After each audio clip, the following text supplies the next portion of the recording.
Y abajo tienen un gráfico, que es algo que es interesante, en realidad es un gráfico principalmente relacionado con las mujeres.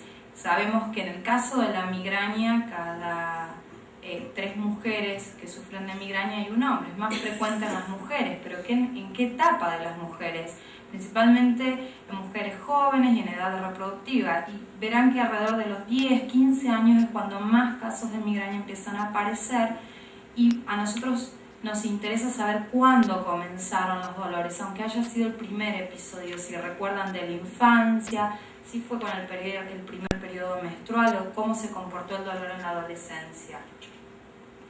En definitiva, todo lo que estamos preguntando y tratando de evaluar en la consulta y con todo el interrogatorio que hacemos también es saber qué cosas lo predisponen al paciente más allá de la susceptibilidad neurológica, es decir, de esa facilidad que tiene el sistema nervioso central para reaccionar ante determinados estímulos con un cuadro de dolor. Un cuadro de dolor que tiene determinadas características en duración, tipo de dolor, si es un dolor que late, que comprime, que si siente que le quema el dolor, cuánto dura el dolor, con qué síntomas se acompaña. Este famoso dicho que uno por ahí es muy técnico y dice, ¿ha tenido dolores de cabeza? No, dolores de cabeza no, lo que sí siempre ando mal del hígado. Siempre es el hígado, y el hígado en realidad, pobre hígado, no tiene nada que ver con esto, pero a nivel popular es algo, ¿por qué? Porque comí tal cosa, tuve náuseas, tuve vómitos, me dolió la cabeza. ¿Sí? Y esos son síntomas que acompañan a los cuadros de migraña, las náuseas, los vómitos. ¿Sí? Entonces, muchas veces uno tiene incorporado fue el hígado y venía del dolor de cabeza, en realidad, del cuadro. En definitiva, estamos hablando de gatillos que, es decir, ciertos factores que a veces están a nivel externo, son factores del medio, ya los vamos a ver, y otras veces ya son factores internos, metabólicos, algunos de ellos, y otros muchas veces son emocionales, no por eso menos importantes, porque en definitiva la cascada que ese gatillo, ese primer toque o ese estímulo hace sigue siendo para el cerebro la misma. Entonces vemos que ante una susceptibilidad neurológica, probablemente de causas genéticas, y otras veces aparece sin que haya antecedentes, se produce un mecanismo de iniciación. Hay mecanismos en realidad de mantenimiento en los pacientes con cefaleas crónicas sobre todo, y en algunos, los pacientes que no tienen cefaleas crónicas, los que tienen episódicas, llevan primero la resolución. En los casos de las cefaleas crónicas esto es un poco más complejo, y si además está metido el consumo diario de analgésicos o de antimigrañosos, la situación se complica. No se asusten con esto porque no les voy a explicar todo lo que hay en el cerebro ni vamos a hacer un detalle de todo lo que pasa. Simplemente como cuando nosotros le preguntamos en consultorio, póngase la mano donde le duele, o ustedes nos dicen, siento que tengo algo en la cabeza, o se me van a salir los ojos, o el famoso enano que está dentro de la cabeza haciendo no se sabe cuántas cosas, que martillando y demás, que cuentan en el consultorio, tienen que ver la distribución del dolor o dónde sienten que repercute el dolor, tienen que ver con una distribución anatómica de los nervios que informan de la sensibilidad al cerebro.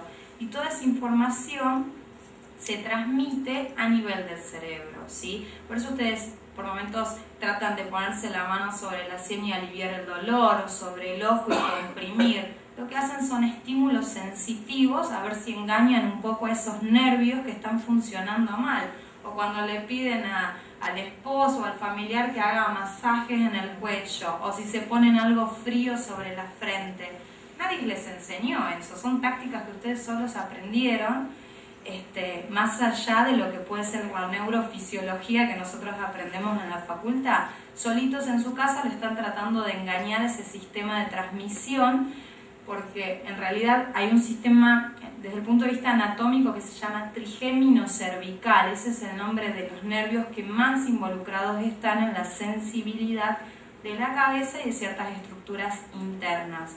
Toda esa información que esos nervios envían al cerebro se interpretan como si fuese como una computadora dentro del cerebro, pero también depende de cómo están en ese momento, de si descansaron bien, si el nivel de glucosa en la sangre está bien, si están más nerviosos, ¿sí?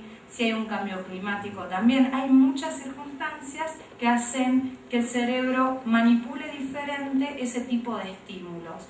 Pero como verán, principalmente lo que está en naranja es lo que hace que ustedes sientan ese dolor en la frente o por detrás del ojo. Y muchas veces eso ya se hace más interno y es como que no le queda lugar al cerebro dentro de la cabeza queriendo salir un poco del cráneo. Ustedes lo sienten así, pero el cerebro en sí no aumenta de tamaño. O sea, en eso se tienen que quedar tranquilos. Es la sensibilidad que tienen en ese momento. ¿Qué cosas hacen que el dolor, que inicialmente era episódico, ya sea migraña, como decía el doctor Leston, o cefaleas tensionales, o una mezcla de estos dolores, de ser una vez cada 10 días, de repente empiezan a aparecer día por medio o todos los días? ¿Qué cosas facilitan? Y ahí tenemos principalmente en la línea aparece el estrés. Cada cual sabrá cuáles son sus factores de estrés. Si el trabajo, si la familia, eso es muy personal y eso cada cual, por eso muchas veces nosotros incluso necesitamos que con la psicoterapia se ayude en este tema, ¿sí? Porque en la consulta médica estas cosas uno las puede detectar, pero es necesario tratarlas también porque son tan importantes como una alteración hormonal. Hay veces que no son alteraciones, que simplemente el ciclo fisiológico, ¿sí? de la menstruación o en el caso del embarazo, los cambios, las fluctuaciones de las hormonas.